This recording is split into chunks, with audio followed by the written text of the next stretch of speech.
Romans, and he's speaking of something. He said, blindness, read that again, you kids. That blindness in part is happened to Israel. Okay, remember we said in Jerusalem. Remember, they're not in Rome. The Romans have occupied Jerusalem at this time. And so who is known as the children of Israel during this time period? Southern Kingdom. Southern Kingdom. Now let's read that again. For I would not, brethren, that you should be ignorant of this mystery, lest you be wise in your own conceits, that blindness in part has happened to Israel, until the fullness of the Gentiles be come in. Until the fullness of the Gentiles be come in. So when we went back and read Bereshit 48, we found out that Ephraim was what? The fullness of the Gentiles. Y'all remember that? Yes. Okay then. When we went back and read Bereshit 48, we read what Ephraim, Hamila Goyim, in that, which verse was that? But anyway, we found out that's what that means. The fullness of the Gentiles. So Ephraim will be the fullness of the Gentiles. So Yahudah or Judah is Israel at this time. So read that one more time. Pay attention to what it's saying. For I would not, brethren, that you should be ignorant of this mystery, lest you should be wise in your own conceits, that blindness in part is happened to Israel, until the fullness of the Gentiles be come in. Blindness has taken over the house of Judah until the fullness of the Gentiles come in. So right now, Judah has been put in a state to where he's not really so much dealing with Judah at this time, because this dispensation right here is for who? It's for the house of Israel. This time is allotted for the house of Israel to be regathered and brought back. So when we go to the 26th verse, that's the verse I want to pay focus on. Read that 26th verse. And so all Israel shall be saved. And so all Israel shall be saved. So when we go back to the Greek in this and so, we found out and learned that it means, and in this manner all Israel shall be saved. Judah has to be taken out of the picture, and this dispensation right now we're living in is all set apart and set aside for the house of Israel to be able to come back into the knowledge and be regathered so they can be reunited with their brother, the house of Judah. So this is why when you read this in Ezekiel, it's focusing on the house of Israel. Y'all got that? He's focused on the house of Israel. That's why it's very important. We need to take notes too, because some of this stuff I shouldn't be rehashing. Because that's what I'm saying. You have to get this stuff. This is why people are able to come and trip you up and cause you to stumble on certain things. Because you have certain information is pertinent. You just have to have it. Just have to know it. Whenever we're reading the New Testament, you automatically have to know that he's dealing, or Judah is considered Israel at that time. Because you know the house of Israel is still operating under, their status is still under that bill of divorce. They're not even recognized as what? As Israel. And this is why Mashiyach, even when he comes, he focuses on the house of Israel. I'm only sent to the lost sheep of the house of Israel. He's emphasizing and focusing on that, the house of Israel. So to understand properly, the whole dispensation that we're living in is pretty much it's the house of Israel that he's concerned, he's dealing with. He had to blind Yahudah. He had to put them in a state to where they wouldn't interfere and disallow the house of Israel return. So let's go to Yahusha, Isaiah, the 4th chapter, verse 4, 5, and 6. Yeshayahu, Isaiah, the 4th chapter, verses 4, 5, and 6.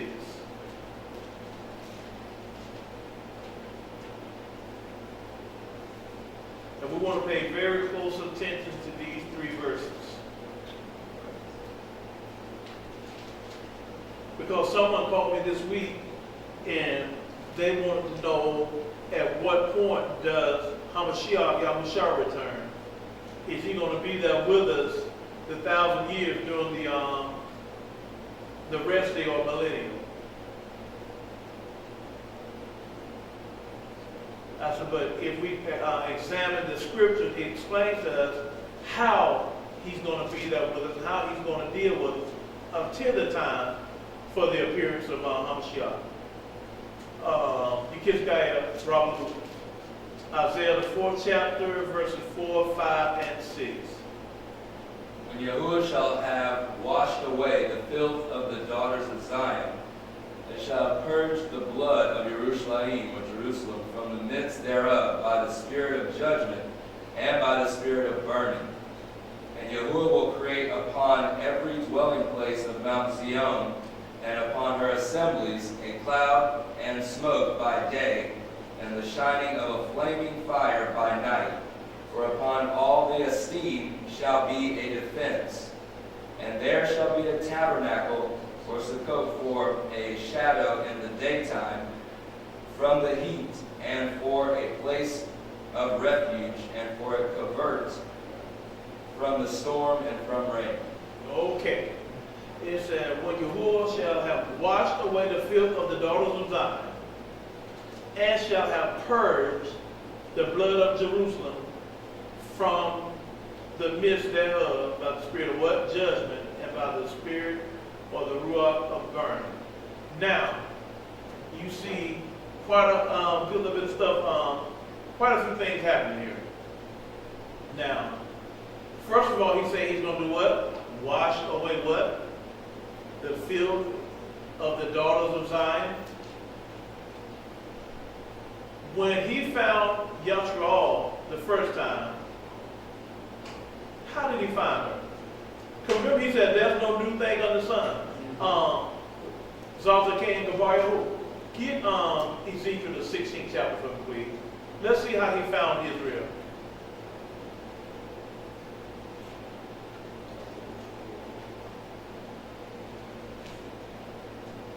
Whenever you're ready. Ezekiel 16, verse 1. Yes, sir. Again, the word of Yahuah came unto me, saying, Son of man, cause Jerusalem to know her abominations, and say, Thus saith Yahuah Elohim unto Jerusalem, Your birth and your nativity is of the land of Canaan. Your father was an Amorite, and your mother an Hittite. And as for your nativity, in the day you was born, your navel was not cut. Your navel was not cut. Neither was you washed. Neither were you washed in water to supple you. You was not salted at all, nor swaddled at all. None I pitied you to do any of these things unto you, to have compassion upon you, but you was cast out in the open field to the loathing of your person in the day that you was born. And when I passed by you and saw you polluted. When I found you, when I passed by, saw you what, Zarzakan? Polluted. Polluted. In your own blood. I said unto you, when you was in your blood, live. Yea, I said unto you, when you was in your blood, live. I have caused you to multiply as the bud of the field, and you has increased and waxen great, and you are come to excellent ornaments. Your breasts are fashioned, and your hair is grown, whereas you was naked and bare. Now when I passed by you and looked upon you, behold, your time was the time of love, and I spread my skirt over you and covered your nakedness. Yea, I swear unto you and entered into a covenant with you, saith Yahuah Elohim, and you became as mine. Then washed I you with water, yea, thoroughly washed away your blood from you, and anointed you with oil. I clothed you also with broidered work, and shod you with badger skin, and I girded you about with fine linen, and I covered you with silk, decked you also with ornaments, and put bracelets upon your hands, and a chain on your neck, and put a jewel on your forehead, earrings in your ears, and a beautiful crown upon your head. Thus was you decked with gold and silver, and your raiment was of fine linen and silk and broidered work. You didst eat fine flour and honey and oil, and you was exceeding beautiful, and you didst prosper into a kingdom. And your renown went forth among the heathen. Your renown went forth amongst the heathen. That's good right there. Okay. But y'all see what he did for her? Do y'all see what he did for the nation of Yashra'al? Yes. But do you see the condition that she was in when he found her? Do y'all know what he said, oh, you will not wash, you will covered in blood? We know that's why if anything that's unclean to the Most High, we know what blood is. He said you were polluted in your blood. So what did he say? Now this is when he found her the first time to come in Mizraim. So the second time, what did he say? He said when Yahuah shall have washed away the filth of the daughters of Zion, he's going to have to do the same thing again. But did not he promise to prosper her this time as well? But we're going to get into that. But I just want to show you how this links and take us back to the original coming out of Mizraim before going into the wilderness.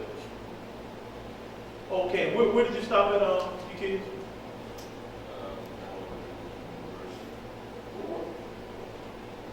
I'm sorry, 5. Verse 5, okay. I read 6 too, I'm sorry. I read all. Okay, it says, and Yahuah Elohim will create upon every dwelling place of Mount Zion of Zion, and upon her assemblies a cloud and smoke by what? Day. Have we seen that somewhere else before? A cloud of smoke by day and what? A shadow of a flaming fire by night. We've seen that somewhere before. As a matter of fact, we're going to go see it even in the New Testament. For upon all the extinct shall be what? A defense. He said, there shall be a tabernacle for the shadow in the what? Also called for a shadow in the daytime from the heat, and a place of refuge, and for a covert from storm and from rain. So all we see was going to take place as we begin to exit out of here once we enter into the wilderness. So what we want to do is keep in mind what we read today and focus on these scriptures so when we come back next week, we're in place and I don't have to rehash a lot of stuff. Shabbat shalom, everybody. Shabbat shalom.